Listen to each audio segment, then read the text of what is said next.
Graça e paz. Graça e paz, amados e queridos estudantes da Academia Bíblica. Estamos de volta para a nossa aula número 4, aula de hermenêutica. Nesta aula vamos falar especificamente sobre a interpretação, né, da linguagem figurada da Escritura. Ou seja, vamos aqui nos focar a interpretação, né, de linguagem figurada. Este vai ser o assunto tanto para a aula 4, bem como para a aula 5. Na aula 5 estaremos a fechar, né, esta temática que é um pouquinho extenso. Ok. Pedimos então assim a máxima atenção dos amados estudantes. Vamos começar com a nossa oração, como é habitual. Santo Deus, Santo Pai, graças lhe damos nessa noite por nos proporcionares o privilégio de estarmos aqui para mais um estudo, mais um aprendizado. Pedimos a iluminação do Teu Espírito sobre nós, em nome de Jesus.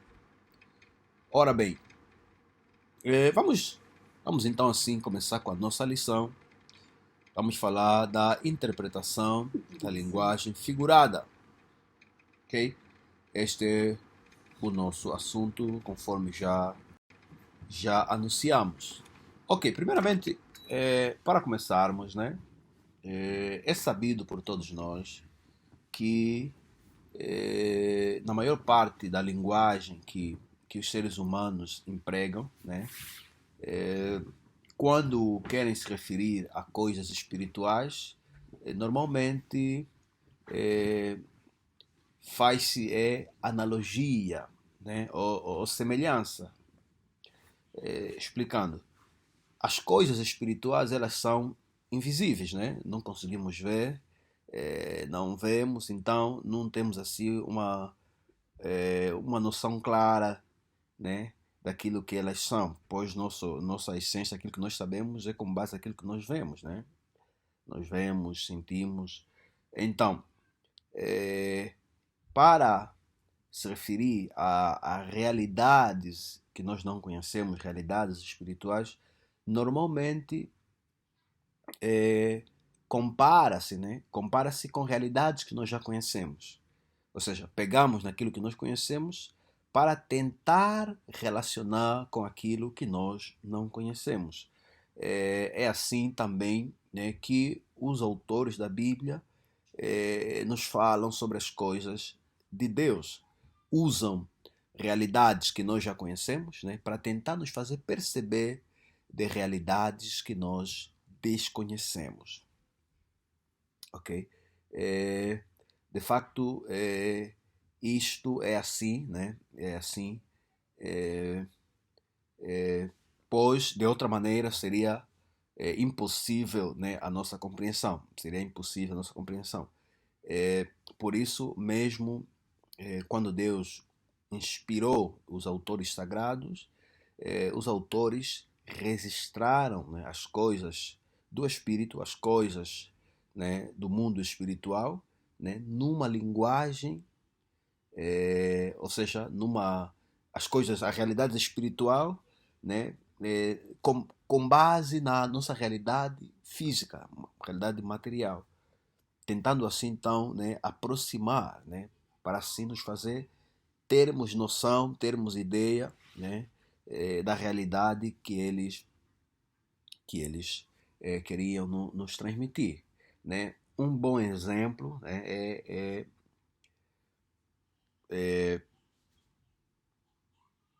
um bom exemplo é a palavra espírito, né, ruach, né? Essa palavra espírito no hebraico ela dá a ideia de respiração, né? Da ideia de respiração. Entretanto, ela também é usada nas escrituras para se referir a seres, né, a seres imateriais, né, a seres espirituais, seres incorpóreos, né, seres sem corpo, seres espirituais, ok? Isso porque, caso contrário, né? Estamos aqui a falar do facto dos autores, né, nos falarem em uma forma, quer dizer, nos falarem das coisas espirituais, mas usando como analogia realidades naturais, realidades que nós conhecemos para nos fazer compreender. E uma outra forma que os autores da Bíblia usam para nos falar de coisas espirituais é também por meio de figuras, né? Por meio de símbolos, por meio de figuras. Essas figuras quer dizer que elas têm algo em comum, né, com a realidade que eles querem nos apresentar. Ou, quer dizer, olhando nos símbolos que eles nos apresentam, nós podemos ter ideia da realidade que eles querem descrever, né, que é uma realidade espiritual, ok? Então, por isso é que existem regras específicas, regras especiais, né, para nós interpretar textos, né, que são figurados, textos que estão no sentido figurado. Existem, além das 4 regras da hermenêutica que nós aprendemos, existem outras regras especiais que nós então vamos ver aqui nesta aula. Ok, vamos então assim seguir, né? Dito o que nós acabamos de apresentar, vamos então seguir avante. Temos aqui alguns exemplos, né, para nós percebermos. Por exemplo, diz que a alma, isso é algo que se diz, né, vulgarmente, diz que a alma vê a verdade. Né? Isso porque o ato pela qual ela percebe, né, o ato pela qual a nossa alma percebe das coisas, tem certa semelhança com a função da visão. Okay? Há uma semelhança como a nossa alma percebe as coisas e como a nossa visão, né, enxerga, né, o mundo físico. Há uma semelhança. Por isso que diz que a alma enxerga a verdade, ou a alma vê a verdade. Okay? Há um outro exemplo, né? Refletir é literalmente pender para trás. E sobre a mesma ideia se diz andar com o pensamento em volta. Né? Podemos dizer que estou a andar com o pensamento em volta. Mas aqui, quando se diz estou a andar com o pensamento em volta, não quer dizer que o meu pensamento está de facto a andar. Simplesmente quer dizer que eu estou a refletir. Né? Quer dizer, quando alguém diz estou a andar com o pensamento em volta, claramente que essa expressão, o andar aqui é no sentido figurado. Andar com o pensamento, quer dizer que essa frase é uma frase figurada, não se pode tomar no sentido literal, porque, né, a mente, né, ou o pensamento não anda, mas sim a ideia de refletir. Né? Outro exemplo é a atenção. Né? A atenção é um exercício mental análogo ao estender dos músculos dos olhos e da cabeça no exame de algum objeto exterior. Né? Portanto, estamos a ver aqui que é uma necessidade da inteligência, né, humana, que os factos que têm em relação com a alma ou com a verdade espiritual sejam exprimidas numa linguagem semelhante, né, com coisas materiais, né, para permitir, para facilitar o nosso entendimento. Então, estamos a ver, por exemplo, a reflexão, né, o refletir, né, para perceber. Nós usamos aqui, tipo, por exemplo, andar com pensamento. Estamos a ver andar com pensamento. Queremos dizer que estamos a refletir, estamos a fazer um exercício de reflexão. Né?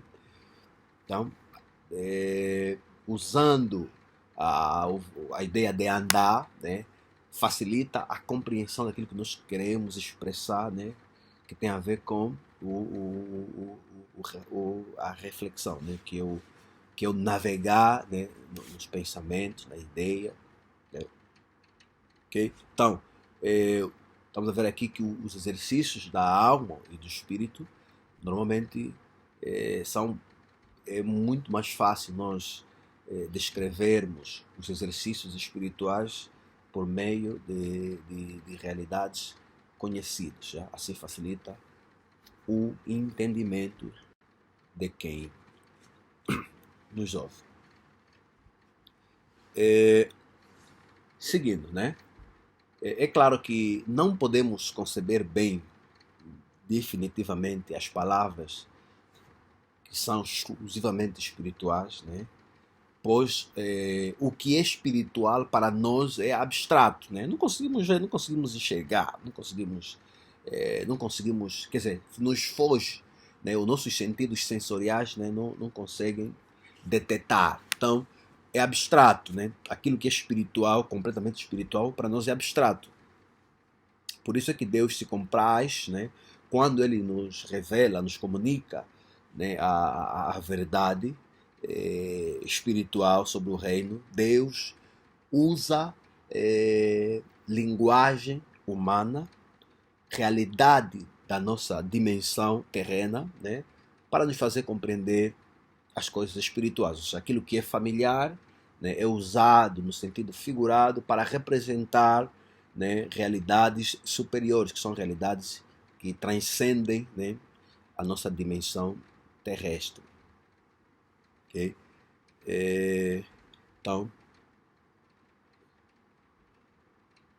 ok? Ou seja, Deus revela as suas verdades, né, com base aquilo que revela a sua verdade, né, de forma que nós consigamos compreender, né, a revelação que Ele quis nos transmitir. E a única forma que Ele teve para nos fazer compreender é usar realidades, né, que são perceptíveis na nossa dimensão como seres humanos.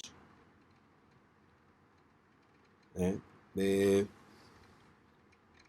na verdade, podemos dizer que Deus, tendo gravado a sua própria imagem nas obras da natureza, as emprega para descrever a si mesmo, ou seja, né, de tudo que Deus criou, de facto Deus colocou lá a sua assinatura, colocou lá de facto, né, o seu carimbo, de tal forma que nós, ao olharmos na obra que Ele fez, conseguimos enxergar os traços dele.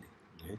Dizia Paulo que diante de Deus ninguém é inexcusável, pois até a natureza, né, de forma clara, né, nos faz lembrar de Deus, né? Porque é obra da mão de Deus. Okay? Isso quer dizer que o nosso mundo visível, né, nos faz lembrar do mundo invisível. Né? O visível nos leva ao invisível. O visível nos mostra, né, o invisível. Portanto, os pensamentos espirituais, né, nas escrituras foram primeiramente materializados por meio de símbolos naturais, que agora são empregados para nos darem ideias da verdade espiritual. Já explicamos isso, né? Aquilo que é natural é usado para explicar coisas espirituais. Para o homem piedoso, o mundo visível e o invisível estão tão intimamente ligados, ou seja, as coisas invisíveis com as coisas visíveis, né, elas estão ligadas, há uma ligação entre o visível e o invisível. Na verdade, o invisível afeta o visível. Ok? Ok, vamos então seguir para o slide seguinte. Temos que há uma ligação entre as coisas visíveis e as coisas invisíveis, portanto, a Terra é apenas uma sombra do céu, né? A Terra é uma sombra do céu, havendo, pois, semelhança entre o celestial e o terrestre, né? A semelhança. Claro que o celestial é muito superior, né? Mas, ao olharmos na Terra, de facto, as coisas da Terra nos dão alguma noção, alguma imagem das coisas celestes, né? Não é somente pela natureza da verdade espiritual ou pela maravilhosa conexão entre as coisas naturais e espirituais que os escritores inspirados foram levados a empregar a linguagem figurada. Na verdade, os autores das escrituras não tinham outra opção para descrever as coisas espirituais de tal forma que fosse perceptível, né, para nós, a não ser empregar, né, figuras que nós conhecemos. Por isso é que as escrituras, por exemplo, falam da mão de Deus, falam dos olhos de Deus, né? Falam dos ouvidos de Deus, como se Deus tivesse corpo físico, né? Mas a verdade é que Deus é espírito, né? E como espírito, ele não tem uma forma física, não tem cabeça, não tem mão, não tem olho, não tem braços. Então, mas não tem como os autores das escrituras nos fazerem perceber, por exemplo, como é que Deus age, né, o agir de Deus, né, se não usar, por exemplo, a figura da mão. Né? Quando usamos para a nossa mão, é o nosso membro que usamos para fazer as coisas. Né? Assim também os autores da Bíblia usam a figura de a mão de Deus para nos fazer entender a ação de Deus, né? Deus em ação. Né? Usam, por exemplo, os olhos de Deus, né? Não que Deus tenha olho, mas para nos fazer perceber que Deus enxerga, né? Ele enxerga tudo. Okay? Estamos a ver então que a figura do olho, né, é usada para nos dar a entender a capacidade que Deus tem, né, de enxergar. E claramente que o olhar de Deus, né, a forma como Deus vê é muito superior, né, à nossa capacidade que nós temos de ver as coisas, né, porque a visão de Deus é muito superior à nossa visão humana. Ok? Então, assim conseguimos dar conta, né, a relação que existe entre as coisas visíveis e as realidades espirituais. Né? Os autores usam as realidades visíveis para nos fazer entender verdades espirituais superiores. Ok? Ok, seguindo.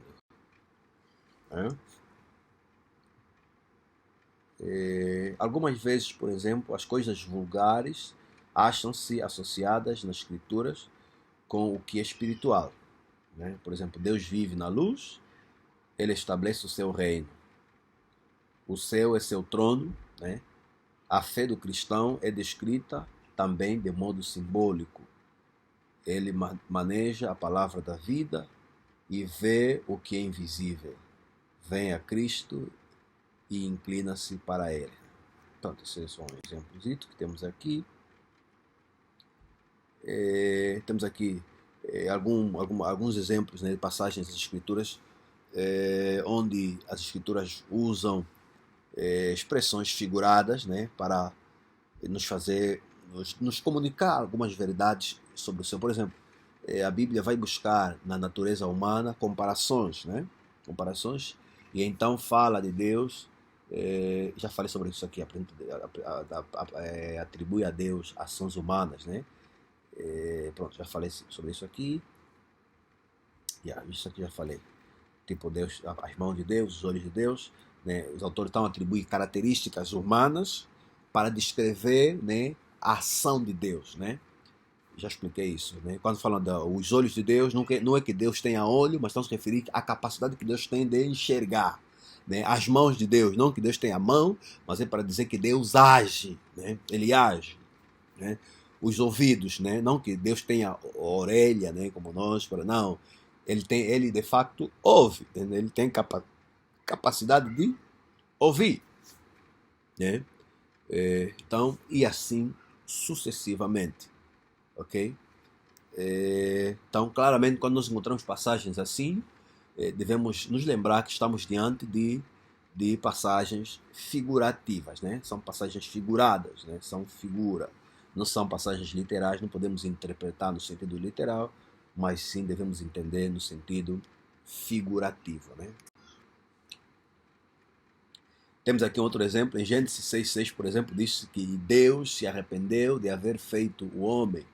Estamos a ver aqui o autor a atribuir, né, a Deus, né, o arrependimento, né, como se Deus fosse homem, né, para se arrepender, mas aqui é claramente que ele quis expressar, né, uma atitude da parte de Deus ou uma ação em Deus, né, isto é, Deus já não tinha prazer, né, ou seja, quando o autor aqui diz que e arrependeu-se Deus de ter feito o homem, ele quis de facto expressar aqui a ideia de que Deus já não tinha prazer na sua obra, de tão desagradável e improfícuo que se tornara o homem por causa do pecado. Ou seja, quando o homem pecou, né, o homem desagradou tanto a Deus, né, que Deus perdeu o prazer, né, perdeu o prazer que ele tinha no homem, e então decidiu destruir o homem que ele criou, né.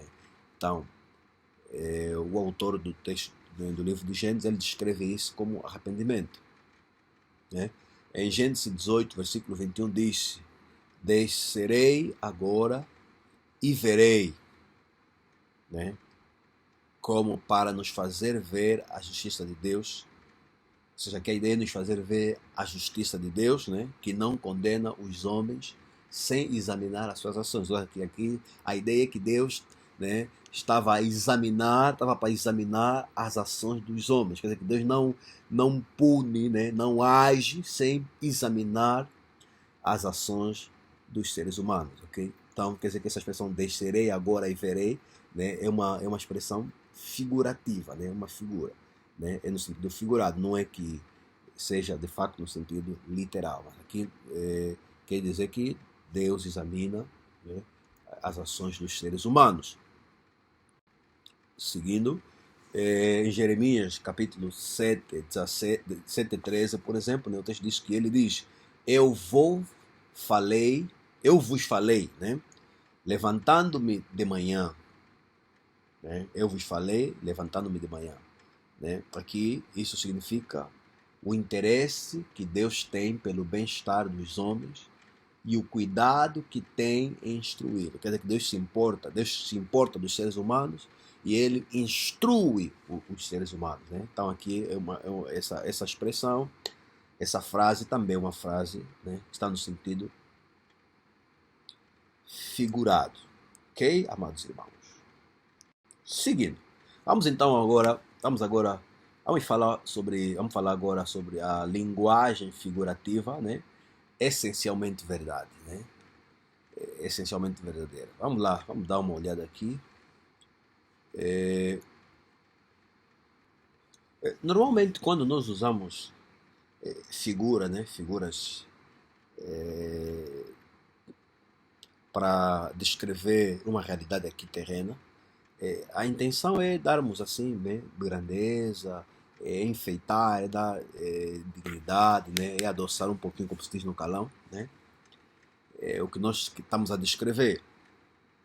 Mas na Bíblia, quando se usa figuras para descrever realidades espirituais, né, na verdade, as figuras não são mais do que a realidade que elas representam. Normalmente, né, a figura usada, né, está aquém da realidade que ela representa. Tipo o exemplo que eu dei, né, há pouco, quando eu me referia, por exemplo, quando se atribui características humanas a Deus, né, por exemplo, quando falamos do olho de Deus, né, estamos a ver o olho de Deus, estamos a usar aqui a figura do olho, né, o olho, que é uma característica que nós temos, né, que é esse membro que nos permitem enxergarmos o mundo em nossa volta, para expressarmos a capacidade que Deus tem de enxergar, né? Sabemos que nossa capacidade de enxergar, de ver, é muito limitada, né? Já Deus enxerga o universo todo. Estamos a ver que a figura, que é o olho que estamos a usar, né, é inferior à capacidade que Deus tem de enxergar, porque Deus enxerga o universo, enquanto que nós enxergamos só um bocadinho, né? Então aqui fica claro que a figura, que é o olho, é inferior à capacidade de Deus de enxergar o universo. Mesmo se aplica quando falamos da mão de Deus, né? Pode nos vir na cabeça aqui a mão, estamos a olhar a mão, tipo a nossa mão, né? Mas estamos a falar do agir de Deus, né? O agir de Deus é muito superior, né, ao agir da mão de qualquer ser humano. Então, claramente que a mão, né, é uma figura que está a representar o agir de Deus, que é superior. Logo, a figura, né, é inferior à realidade espiritual que ela representa. Ok, irmãos? Estamos juntos? Penso que os irmãos estejam a me perceber aqui neste ponto. Seguindo, então, né? Deus vê muito mais perfeitamente do que nós vemos. Já expliquei isso, né? A luz que em que ele vive é muito mais, né? Muito mais do que a nossa luz aqui que nós conseguimos contemplar, né? A luz aqui que nós contemplamos, a luz de Deus, o resplendor divino é muito superior. Então fica aqui claro que o símbolo, né, usado normalmente é inferior à realidade que os símbolos representam. Quero que os irmãos guardem este princípio, porque vai ajudar muito, né, na interpretação de textos, né, de textos figurativos. Temos aqui um outro exemplo, né, quando se diz que a igreja é a esposa de Cristo, né, a relação terrestre é apenas uma forma fraquíssima de representar a celestial. Ou seja, Paulo usa muito essa figura, né? Ele diz que a igreja é a esposa de Cristo, né? É só para nos fazer entender. Aqui a ideia é nos levar a entendermos, pensarmos na relação que há entre uma esposa e um esposo, né? É uma relação muito íntima e a esposa é submissa, está sujeita ao esposo, né?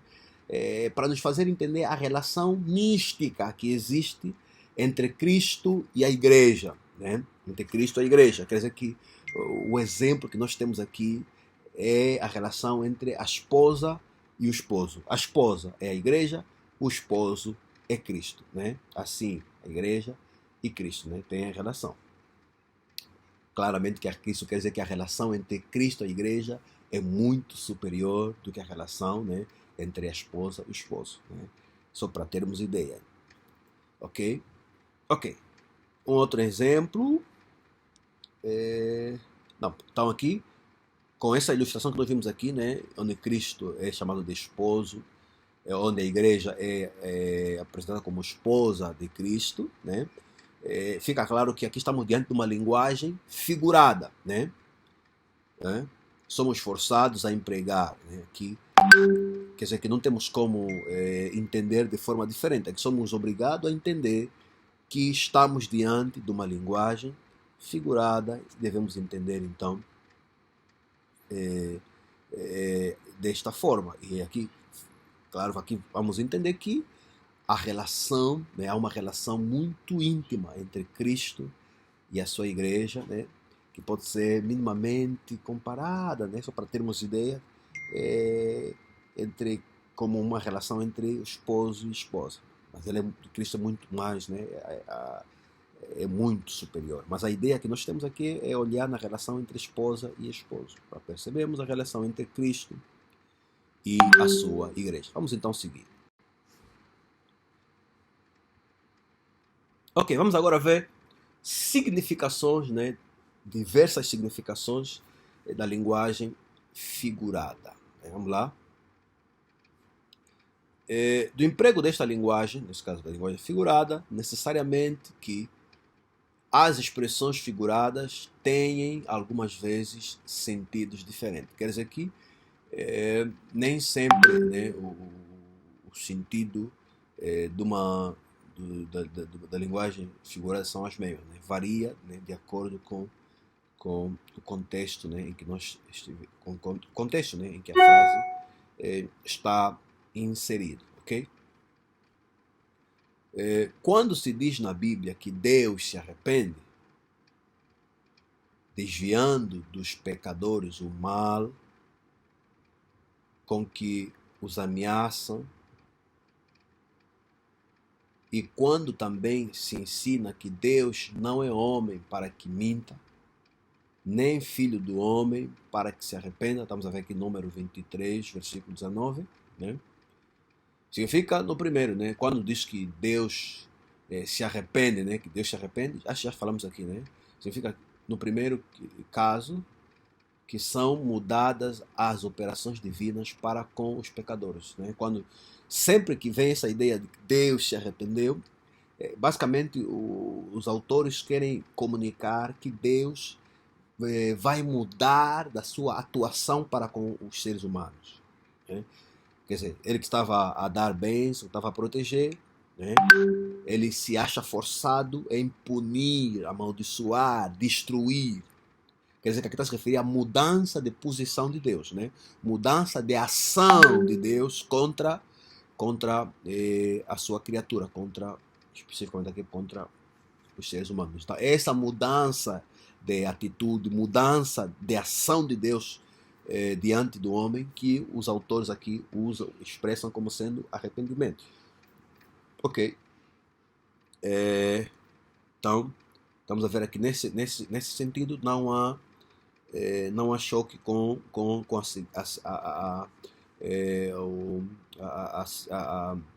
o segundo texto, que é o texto de número 23-19, né? Que neste segundo, quer dizer que não existe inconstância em Deus, né? Nem tampouco falibilidade, ou seja, Deus não falha, Ele é soberano, Ele não pode ser surpreendido, Ele nem é inconstante, tipo nós seres humanos, você faz uma coisa, se arrepende, muda. Não, Ele não. Ele não se arrepende, Ele não muda, né? Mas o que acontece é que Ele, de acordo com a posição do ser humano, ele se acha, né, obrigado a agir com o homem de forma diferente. Nós vemos isso aqui no livro de Jeremias, capítulo 17, né, onde ele diz que, ainda que eu disser a uma nação que eu vou abençoar, mas se essa nação se desviar do mau caminho, do bem que fazia, e fazer o mal, apesar de eu ter dito que vou abençoar, eu vou destruir essa nação. Estamos a ver aqui, né, ele estava a abençoar e decide destruir. Por quê? Porque o homem mudou de conduta, o homem mudou de posição diante de Deus. Então Deus também se acha na obrigação de mudar de atuação para com o ser humano. É isso que os autores chamam de arrependimento, né? Deus arrependeu-se. É no sentido dele mudar de atitude para com o ser humano. Vamos seguir, né? No Salmos, por exemplo, no Salmos 18, versículo 11, diz que Deus fez das trevas o seu lugar oculto, né? Em 1 Timóteo 6,16, né, que diz: Deus habita na luz, né? No primeiro caso, que é o texto de Salmos 18, 11, né, as trevas significam inescrutabilidade. Quer dizer que aqui as trevas no primeiro texto é diferente, né? Não é no mesmo sentido que está da segunda passagem, né? No segundo texto, a luz significa pureza, inteligência, honra, né? Inteligência, honra, quer dizer que Deus é puro, Ele é inteligente, Ele é digno de honra, né? Ele é honroso. Não podemos olhar aqui como contradição, né? Deus diz que Ele habita, Ele fez das trevas o seu lugar oculto. Nós temos aqui que entender, temos que perceber aqui o contexto, né, em que esta frase é usada, bem como também o segundo texto. Um bom exemplo é o texto de Êxodo capítulo 33, versículo 2, que diz que o Senhor falava a Moisés cara a cara, né? E logo no versículo 20 do mesmo capítulo diz que nenhum homem pode ver Deus face a face, né, e viver. Então aqui parece contradição, né? Moisés falava com Deus face a face ou cara a cara, e depois diz que nenhum homem pode ver Deus e viver, mas Moisés viveu, né? Então devemos entender bem aqui essas duas passagens, né? Na primeira passagem, né, que é Êxodo 33, versículo 2, né, onde diz que Moisés falava com Deus face a face, né? Quer dizer apenas que Moisés tinha um contato direto com Deus, né, sem intervenção de qualquer outra pessoa. Quer dizer que Moisés podia se comunicar diretamente com Deus. Moisés falava para Deus e Deus lhe respondia, né?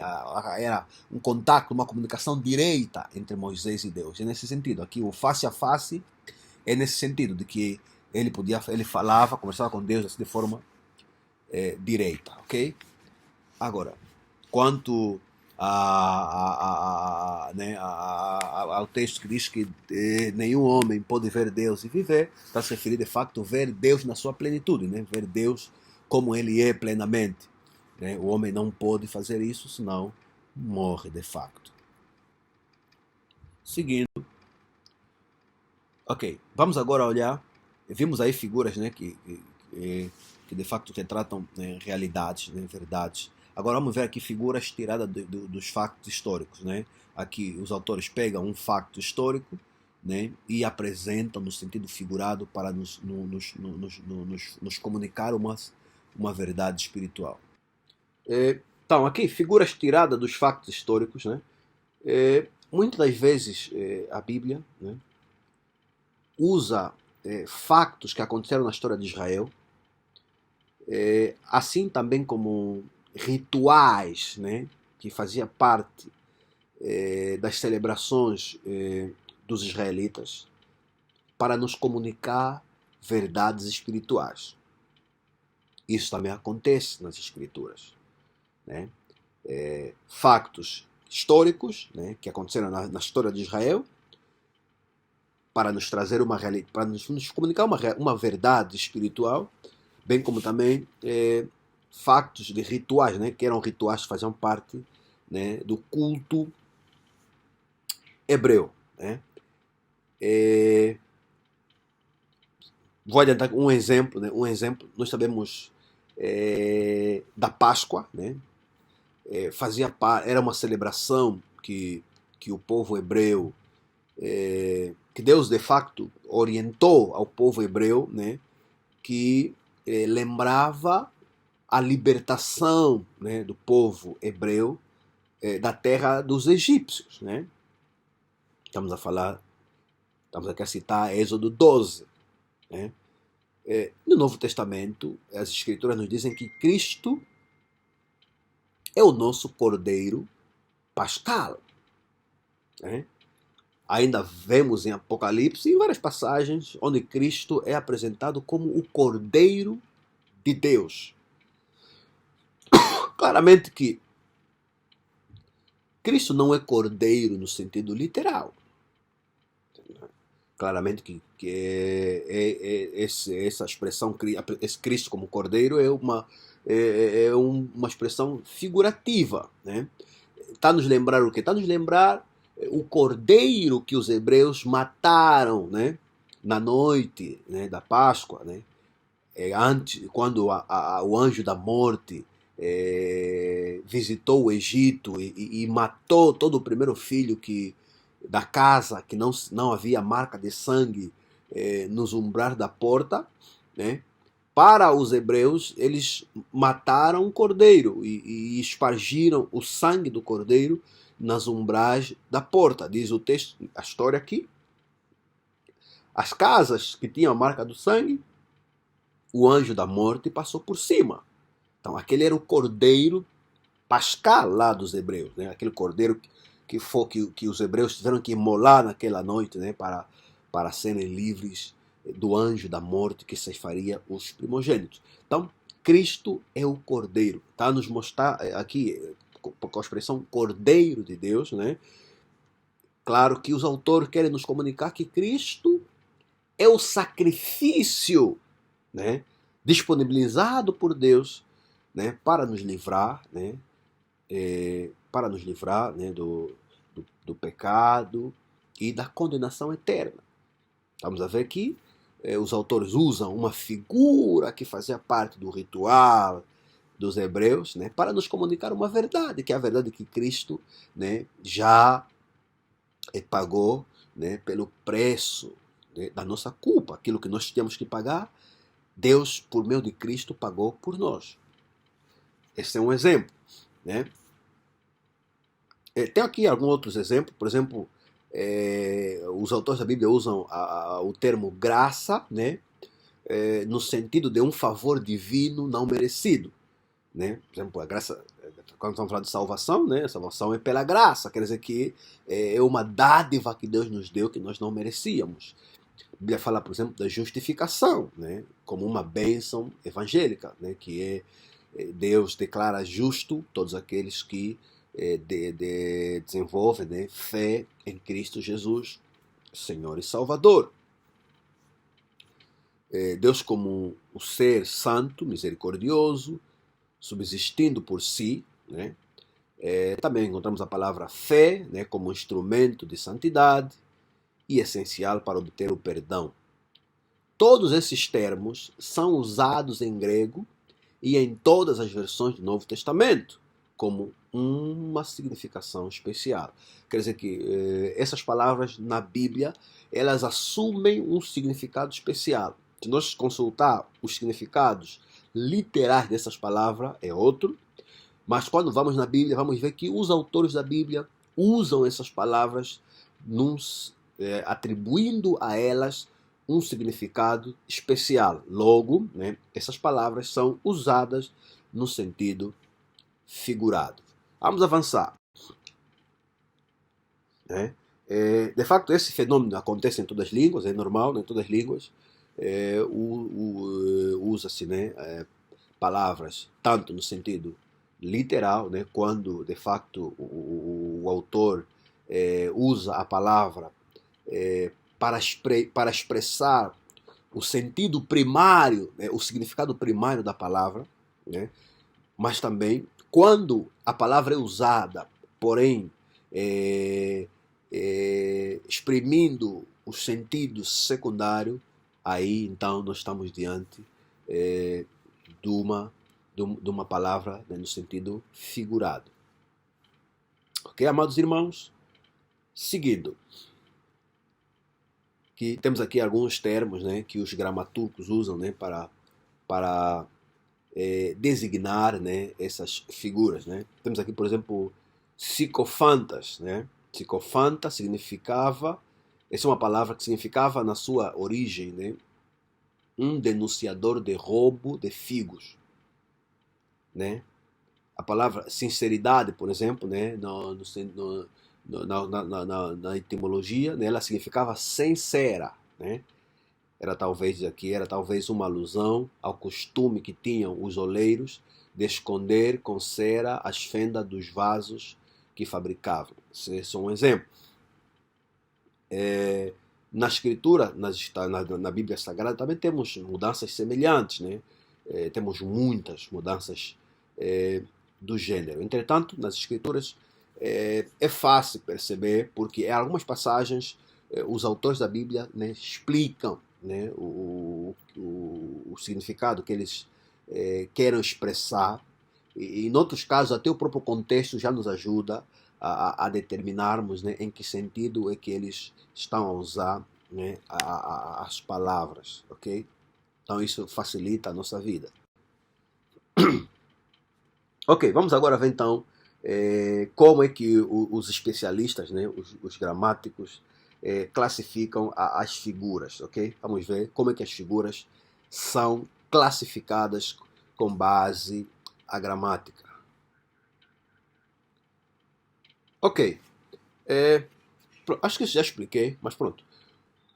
Quando uma palavra, né, de uso normal, o autor emprega para significar uma outra coisa, né, aqui entende-se que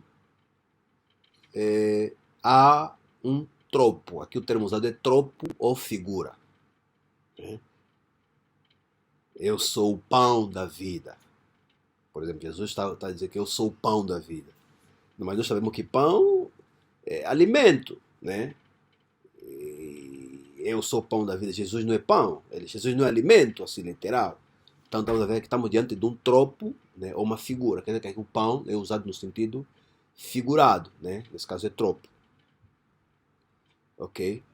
Quer dizer que a palavra pão é usada no sentido figurado, quer dizer que a frase toda, nesse caso, né, a expressão toda, eu sou o pão da vida, né, é uma expressão no sentido figurado.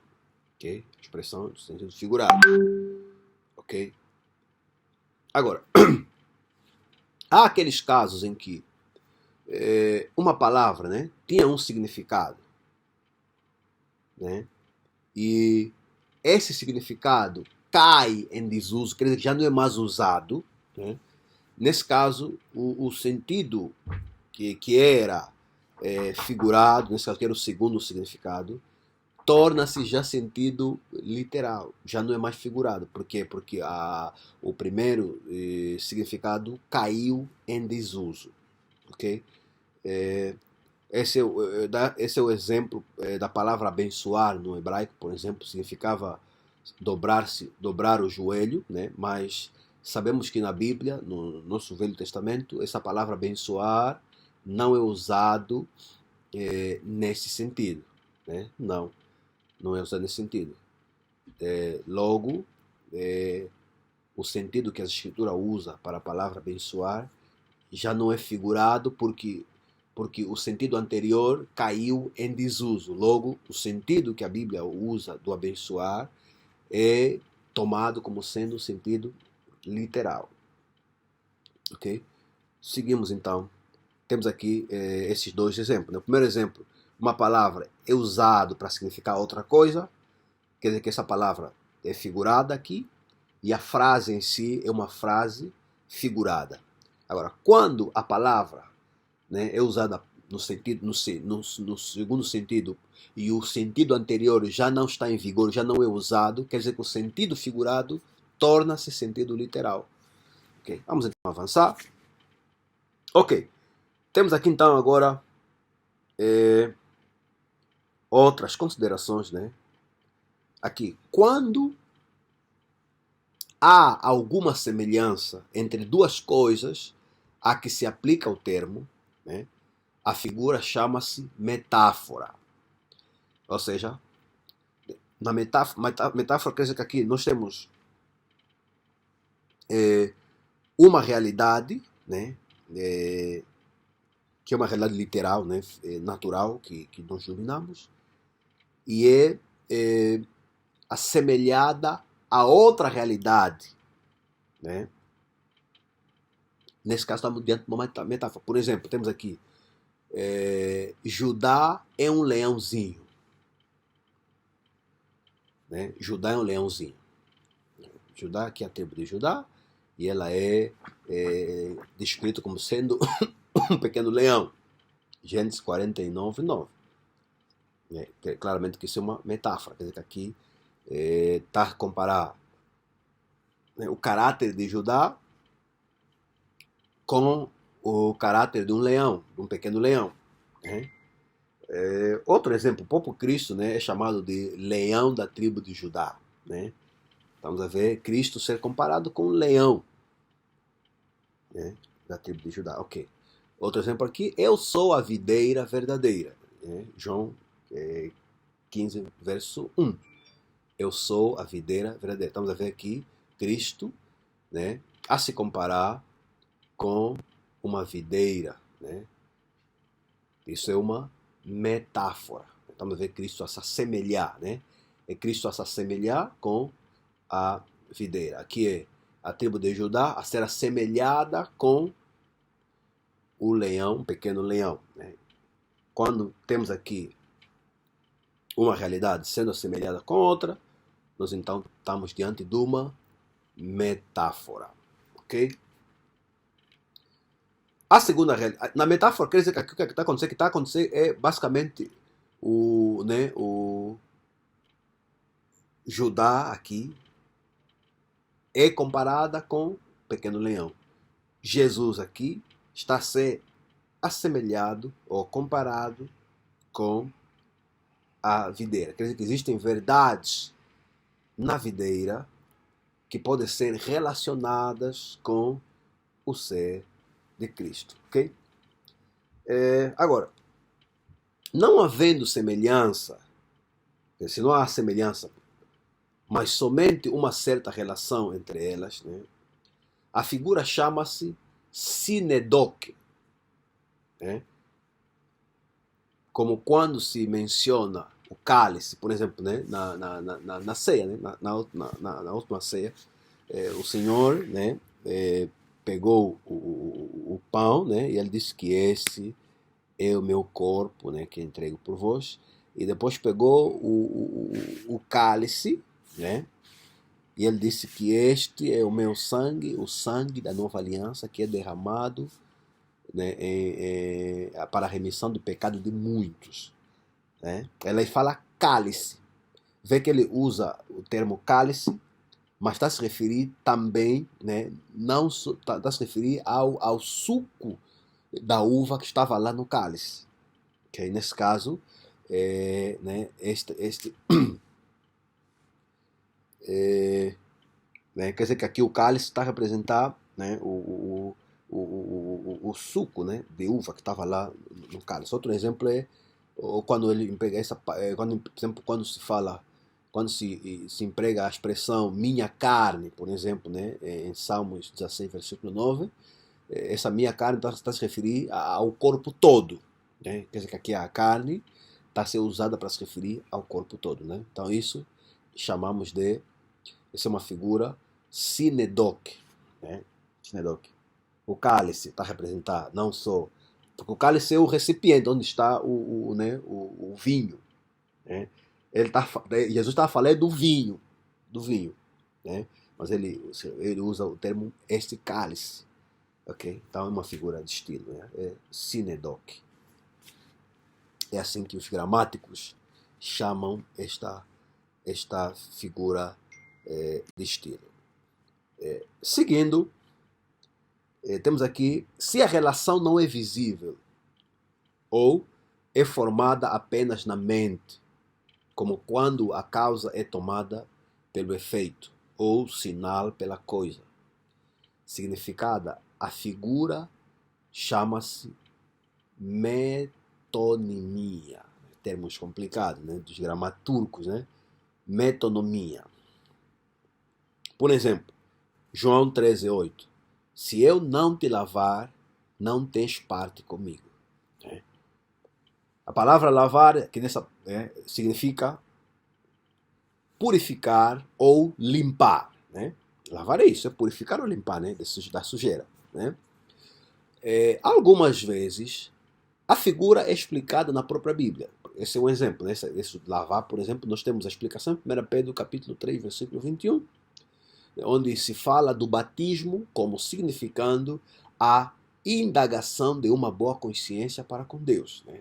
A indagação de boa consciência para com Deus. Então aqui o lavar está a se referir à indagação da consciência, uma consciência pura para com Deus, né? Esta é a figura metonimia. Vê que o sentido, né, o significado não tem, está um pouquinho, está distante, não tem conexão assim visível, né, com, com a expressão aí apresentada, né? Não tem, tipo, aparentemente não temos como chegar nesse sentido.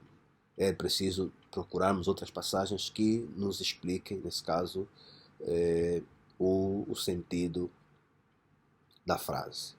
Ok? Ok.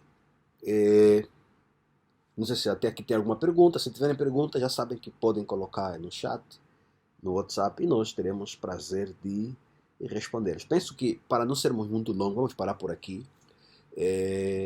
Penso que vamos ter até a aula 6. Na aula 5 vamos falar até aqui falamos de figuras de palavras, né? Palavras que são usadas no sentido figurado, né? E na próxima aula vamos nos referir figuras, né, que se referem a frases e período, né, ou mesmo formando uma narração completa, né? Vamos ver na aula número 5, ok? Para não ser muito longo, vamos dividir a aula em dois.